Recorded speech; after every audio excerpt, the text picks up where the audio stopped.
I'm gonna tell the grandma on the train. Okay. The bus. Okay. All right. Are we recording? Yep. Okay. Hi, Patreon. Mickey Kendall, aka Carnithia, on Twitter and a bunch of other places. So I already told this story on Twitter, but I feel like it's better if you can see my face and not just the gifs. Plus, it's ridiculous. Okay. So we're going back. 1999. I am out to approximately there with a baby, who is now going to college. Oh my God. I am on a bus. I am stuck on Michigan Avenue because, I don't know, traffic, Chicago, summer, demons. And I'm sitting next to this little old lady, and she's got on, like, you know, the little, like, twin set with the little pearl clasp that holds it shut, white hair with the blue rents. Like, she's very pleasant looking. She looks like a Norman Rockwell painting in human form. And we start chatting because, among other things, my stomach is doing the rumba because there's a baby in there, and I don't know, he cracked a rib, he was big. So we're talking about pregnancy and being a new mom and all that good stuff. And, you know, she asks, you know, because I'm not wearing a wedding ring. Don't marry a guy that won't give you a ring. Dump him. My advice. But I didn't have a ring, so we're having that, like, sort of awkward conversation about the baby's father. And I say my husband, and she's like, oh, okay. And then I explain that, you know, I'm married, but... And it's a very casual, like, you know, I married this guy and we're having this baby, but, you know, things are a little difficult and we're young and maybe I'm not good at this marriage thing after all, kind of thing, because we're just sitting in traffic. And also she had a face that made you say things like that. And she looks at me and she says, oh yeah, my first marriage was like that. Oh, you know, okay, how'd that go, kind of a thing. And she says, that's the one I poisoned. And I'm like, okay. Because I ain't shit. You can say this. I'm like, what does that mean? And she says, well, I married him. I was 17, and I met this guy, and he was a traveling salesman, and he kept coming through our town, and I just thought he was the greatest. I thought he was 28, and we were going to get married, and we're going to have babies, and I was going to live in a nice house in Chicago, and he had pictures of his house. It was wonderful. Okay, fine. Except he was a liar. And she doesn't like, her face has not changed before this point until she says liar. And she says liar like she's gnawing on his heart right now, forever, in eternity. When she thinks of this man, I know that she wishes she had ripped his heart out of his chest while it was still beating. Like, she just wants him dead. She got a wish. But no, so I'm like, oh, okay. Run the story, Grandma, basically, like, because just what you do. If you're me, you're a writer and you want to know and you're nosy, and I am nosy, you just let people tell you their stories. So she tells me that he'd come through her town a few times. He's met her family. He's made all these promises. They have this little wedding. She gets to Chicago when there is indeed the little house, right? That is about the only thing he is told the truth about. First of all, because instead of the nice house with the nice yard that she's expecting, the yard is overgrown, the house is filthy, and he has some kind of heart condition that means he's no longer able to be said traveling salesman. He's supposed to take it easy at home. He's going to have to live off the money he's got and find some new form of work that's not as stressful as all this travel. Okay, fine. And then he starts beating her. He is apparently a guy who is angry if his dinner is too early, if his dinner is too late, if the laundry is not done right. Whatever it is, he hits her for it. There's no question in my mind that he had really been awful because of the look on her face when she said it. And I started to feel really sad for her. Like, it's been a million years. We're going to pause for the train.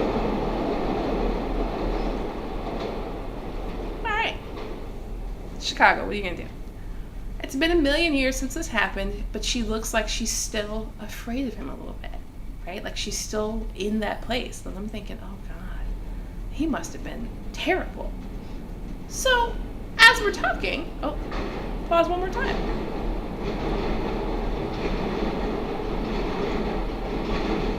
No train has passed all day. Like, what the heck?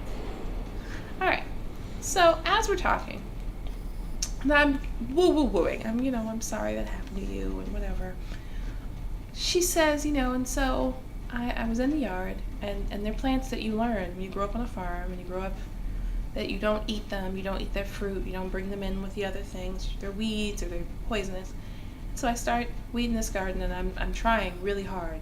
I figure if I can grow some vegetables, he'll be less stressed about money. Things will get better, right? I think the fact that I was always a little sad and has the butcher being nicer to me, I'm bringing home a better cut of meat.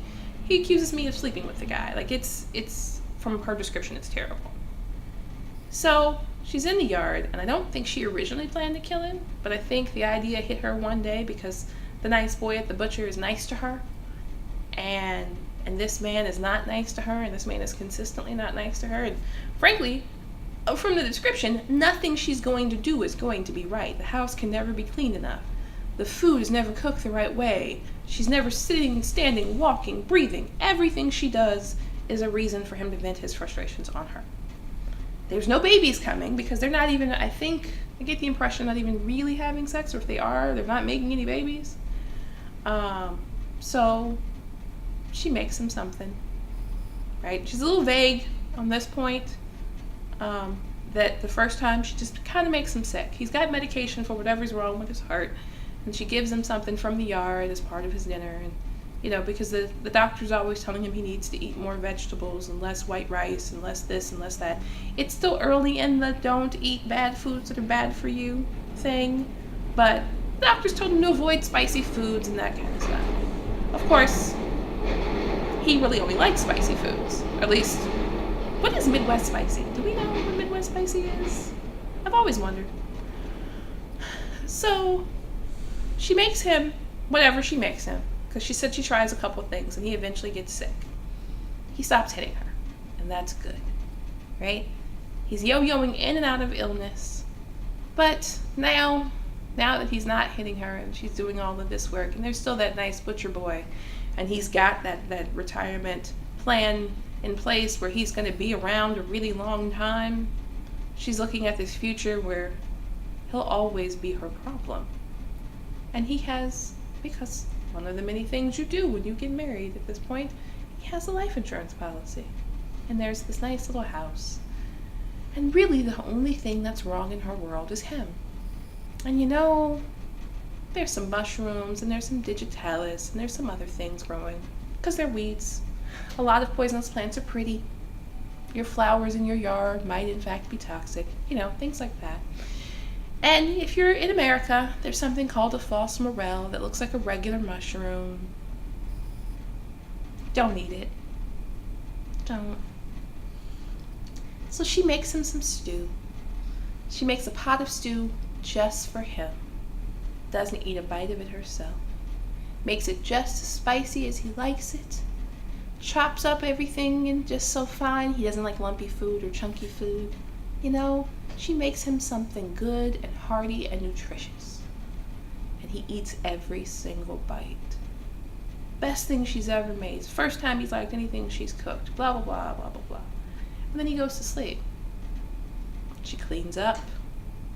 She goes out. She finishes weeding the yard finally. Helps her neighbor weed her yard. Got to get rid of these things that are so bad for you. Got to get them onto the trash heap. Don't want anybody to get sick. She runs some other errands. The house gets cleaned. She's so tired by the time she's done. I'll just have some bread and butter, and maybe I'll take a nap and read my mystery novel till I fall asleep, because she loves mystery novels. They're her consolation. Well, he doesn't wake up. He's not awake the next morning either, but she's got some other stuff she wants to do around the house, so she does it. A few more hours go by. It's about lunchtime before she goes in to check on him. And wouldn't you know, she can't wake him. She just can't get him to open his eyes. So she calls the doctor. The doctor comes and tells her that it's not so much that she can't wake him as he's not going to wake up. His heart has given out. And, it's been relatively recent, but he passed away in his sleep. He might have been, passing away all night. So sorry, ma'am. And then, what do you know? You have to have a funeral. And wouldn't you know, the groceries she's bought, the cleaning she's done, she doesn't have to do anything to get ready for that funeral. All she has to do is have the body picked up. The Undertaker can come and do what he needs to do. There's no question of why he died. His heart gave out. Just stopped beating. And in that nice, warm room, of course she didn't realize he was gone because he's all bundled up under the blankets. Body heat, what can you do? Takes it a while to fade when someone's covered up in a warm room, apparently. But he's been gone a while. It's okay. It's okay. And yet, wouldn't you know, her family comes and they help her take care of the last of his things and sell some stuff and, fill all those forms. They're so difficult for a woman alone. And they offer to take her back home, but she's got this nice house now. And she doesn't want to just give up on the city. She likes the city. She does. She likes her neighbors. She likes that little house they've been a little bit. She's got no reason to move right now. Funny that. After all, there's that nice butcher boy. He smiles at her. He's so friendly. He came by with flowers and always made sure she had good cut meat. He's very kind. He's so nice. And when you know, that house, after her and the butcher boy become, closer, the house is a nice source of revenue. She can rent it out. They can be comfortable. He's gonna inherit the shop anyway. And her dad raises animals, and now he's got a place that he could just straight through the family, whole thing. He can sell animals directly through this guy. This guy knows all the right people, get him a good price. It's all working out just fine. Nobody ever thinks to ask why that pot of stew was cleaned up so thoroughly, because why would you? Who's to know she didn't eat any of the soup? Who's to know that for the next 50 years, her husband, who was very sweet to her second husband, was very sweet to her, never raised his hand, didn't raise his voice. He did cook almost all of their meals, though. He did do that. And he died of natural causes, I believe. I'm pretty sure. He just passed away in his sleep naturally. But, these days, she's got some kids. She's got some grandkids, and there's a couple of widows and widowers in there that were married to not very nice people, and I didn't ask any questions about that. I didn't ask any questions. I don't recommend questions. But she, just as sweet and prim as you please, and we finally get to her stop, and she gives me a little hug as she's getting up, right? I'm such a sweet girl for listening to an old lady natter on. And she pats my hand and tells me to take care and not to let anybody be mean to me or my baby. The train came at the perfect time. And what are you going to do? You just have to take that, accept that maybe sometimes some people need to die. They need killing if they won't just die themselves. Because in the end, he did stop hitting her. So that is the kind of thing people tell me. These are the kind of stories I will sometimes tell on video or on Twitter.